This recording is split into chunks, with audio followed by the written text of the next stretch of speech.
I came across this abandoned megaship on my way to the colony. I'm not interested in finding out what happened to them. Nothing good ever comes from ghost ships. But since I'm already here, I still activated my data link scanner. The ship's name is Atlas. I searched in the database and found out that it was a generation ship, a kind of interstellar vessel in the early space age.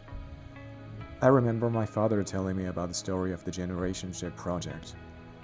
The project was completely abandoned when friendship drive was invented.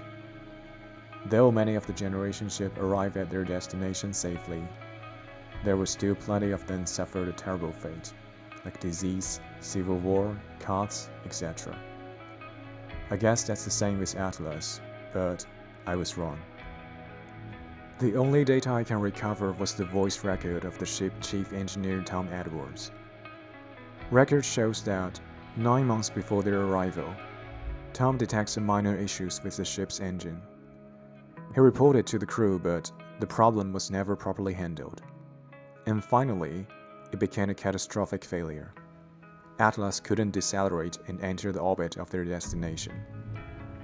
They were about to miss the destination and continue to drift into the void. The crew came up with a crazy plan, launching all the escape pods and life ships when Atlas fly by their target planet, without entering the orbit. This risky plan was their only light of hope, even though no one has done this before. But someone needed to stay behind and launch all the pods. Tom volunteered to do so.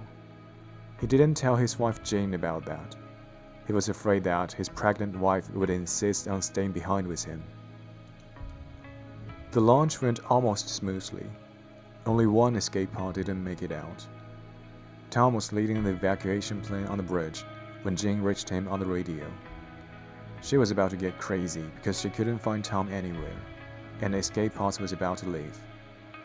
It was at this moment Tom confessed that he's the one that left behind. He told her that he loved her, and everything would be okay. He couldn't finish his sentence. The radio was dead. In his final log, Tom revealed the reason for his noble sacrifice. He didn't want his child to grow up in this tin can that floats aimlessly in space. They will grow up with dirt between their toes and sky above their head. I remember once reading an older novel, a 21st century novel called The Wandering Earth. When talking about the upcoming journey into the void, the protagonist said, "I believe the reunion under the blue sky, when the blossoms hang from every bough." I guess that line coincides with Tom's final words. I don't know what happened to the rest of Atlas, but I hope they made it. I hope Tom and Jane's kids finally grow up with dirt between their toes and sky above their head. Commander Andy Rice, signing off.